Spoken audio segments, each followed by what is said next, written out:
Am I the a-hole for refusing to let my kids meet my in-laws and my husband's ex-wife after he cheated and left her years ago? I'm feeling pretty flustered right now, so I'm not even going to try and sugarcoat this because my youngest kids are making me lose it right now. Long story short, my husband was married to his ex-wife many years ago. He ended up cheating on her and leaving her for his affair partner. His family shunned and hated him. They took my husband's ex-wife's side and started a smear campaign against them. Honestly, good for them for not letting my husband off the hook, but personally, I could never treat my child the way they did to my husband for cheating on someone. I would berate them and help the betrayed partner, but never go to the lengths they did. My husband ended up leaving his affair partner and moved away. Years later, we met and now we have 5 beautiful children together. During these years, my husband's ex has been reaching out to him, expressing a desire to meet up and meet their kids. Yes, she really seems to think that our kids are the kids she never got to have. My husband shut it down and blocked her number, but she would resurface time and time again, which were all ignored. A couple of days ago, my husband's parents, who might I remind you, I have never in my life met nor will I ever want to meet, messaged me through Facebook, asking to meet up with me without my husband's/their son's knowledge. I thanked them for reaching out, but told them no.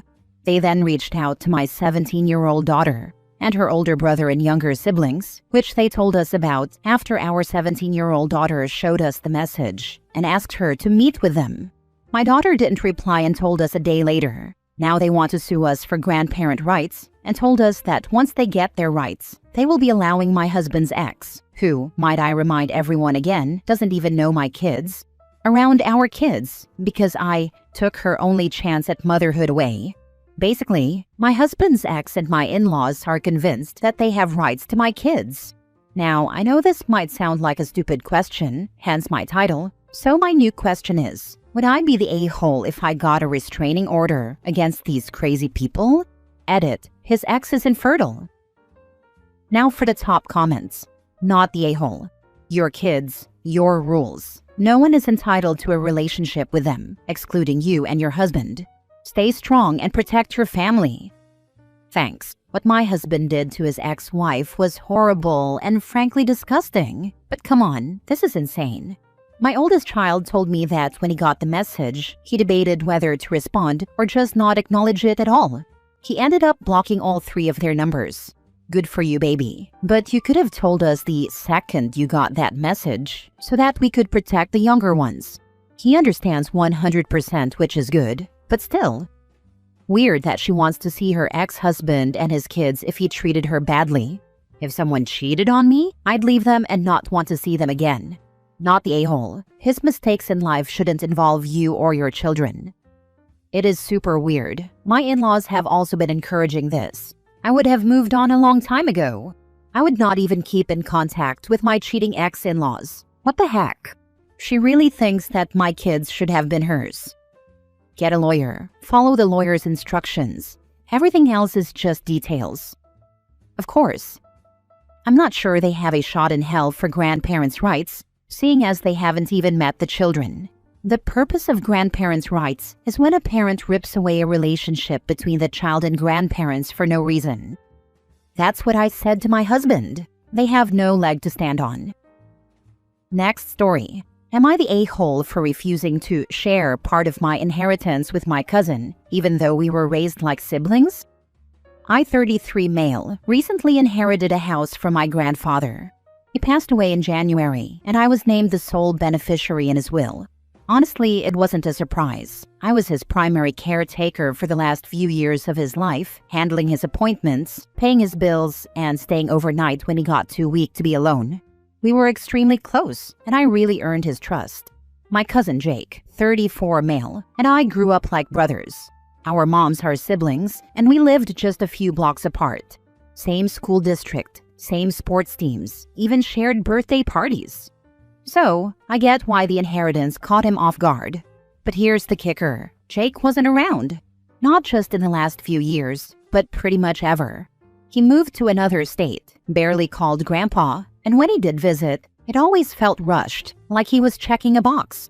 After the will was read, Jake called me up and said, "I'm not mad. but I really think Grandpa meant for us both to have something. I told him I understood it was disappointing, but this was Grandpa's decision, and I wasn't going to question it. Then he said, well, don't you think it's fair to split it? You got a whole house.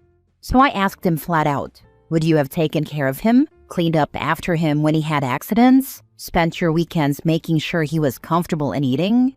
He went quiet for a second, then replied, that's not the point. We're family. You know how close we were growing up. I just think it's sad that money is making you selfish. I said no, not because I'm greedy, but because this isn't just about money. It's about a lifetime of effort and the relationship we built. Grandpa and I earned our closeness, and I respected his wishes. Plus, I've got a lot of work to do on the house since it's older, and this inheritance is my only real financial boost. Now Jake's been telling our extended family that I'm cutting him out and hoarding Grandpa's legacy. A couple of cousins have chimed in with stuff like, you know he's struggling financially, or would it really kill you to just give him something? My mom says I should ignore it, while my dad's disappointed that the family's fighting over this. I don't think I'm being unreasonable, but now I'm questioning if I should have just thrown him $10,000 or something to keep the peace. Am I the a-hole? Money makes the ugly come out in people. If you use Facebook, otherwise a mass email or text, but put out a note that says I am honoring what my grandfather wanted. I was there, I helped, and I had a relationship with him. No one else did that. This is all I have to say on this subject. If I receive another call, text, or email, I will go ahead and block you. You don't have to like it, but this is what Grandpa wanted, and I will respect his wishes. And then block those who overstepped. I really hate when people throw out, but we are family. Well, where was family when Grandpa needed help? Family only comes into play when they want something. Not the a-hole. If you give in to him this time, he'll never quit asking for more. And every time you say no, he'll crap talk you to the whole family. So it would be unwise to reinforce his behavior right now. If he had played his cards right, seems likely you would have given him a place to stay and would have helped him out when needed. But he didn't. Props to you for taking care of your grandfather and valuing him while he was still alive. He rewarded you for being so unselfish, so you can hold your head high. Doesn't matter what anyone else thinks or says. Came back to add, this is a case of family having their hand out because we're family and you're stingy, etc. Agreed. Yes, we are close, and if we stay close, I'll include you in my will. They either want what you have or feel you shouldn't have received it. Since they are all cousins, does this mean you are supposed to split it with everyone? All they see is free money. They have no memories there. They would sell it to cash out. They will guilt you and drain you of every penny if you agreed to split. It's like when someone wins the lottery. They all come out of the woodwork. Usually the winner is broke after a couple of years because there are no limits to what family asks for. So you need to determine the limits right from the start. No one said life was fair. Keep your head down and stay away from those who only talk to you about sharing or a loan. Your grandfather gave it to you because he knew you would keep it due to the memories and the time you put into cleaning it for him. You were chosen. He gave you his history, belongings, and home. He knew the others would cash out. But you would keep his memory alive, while everyone else would move on. That's why you got the house. Continue honoring his wishes. I hear if you put a broom outside the entry door, upside down with the bristles up, it's supposed to deter negative energy. Next story. Am I the a-hole for telling off my future sister-in-law when she didn't want to invite my younger brother to her wedding? I, 23 female, have an older brother, Drew, 26 male, who is getting married at the end of this summer. To say it lightly, me and his fiancée Lacey, 25 female, do not get along. She's very stuck up and has made some snide comments to me and my younger brother Max, 16 male. For context, Max has always been the black sheep of the family. He is very academically and artistically talented, but my father and mother are disappointed in his lack of interest in sports. Cliché, I know. Not to mention they've favored my sister, his twin, Caroline, 16 female. Max and Lacey were civil for a while, but I guess I haven't seen them speak in a long time for reasons unknown to me. The problem occurred last night when I was asking Lacey about the wedding and how the planning was going. She started telling me about her seating chart and showing me what she had planned. I was looking at the chart, and Max's name was nowhere to be found. I don't love Lacey, but I'm not going to assume the worst of her, so I asked her where Max's name was, and she got suddenly quiet. "He's not going to be there," she said. "You mean not in the wedding party?" I asked. "No, he's not invited." She said it so calmly, I'd assume she was talking about the weather. I kept asking her why she wouldn't invite him, but invited Caroline. She just said that she feels Caroline is more mature because she is a girl. This wedding isn't going to be child-free. Lacey has stated this multiple times. I have many little cousins who are being invited since family is very important to us. Not inviting Max makes no sense. He is a very nice kid and very mature for his age, much more mature than Caroline. He never causes problems, but like I mentioned earlier, there are some big issues with him not following Drew's and my dad's footsteps in football. I know Lacey is very desperate for my family's approval, so maybe excluding Max is the way to do it for her, but I have a feeling there's something more to it. After what Lacey said about not inviting Max, I stood up and started yelling at her for not including him. She kind of just ignored what I was saying, but when I escalated, Drew came over. As he was walking over, she started to cry and make a bigger scene about it. Drew knelt down to comfort her and gave me dirty looks. Once she was inside, he turned to me and started yelling at me about being rude to her, saying she's under so much stress from planning the wedding and trying to get my family to like her. I understand that my family is close-knit and kind of not welcoming to newcomers, but that doesn't excuse her behavior, and I told my brother so.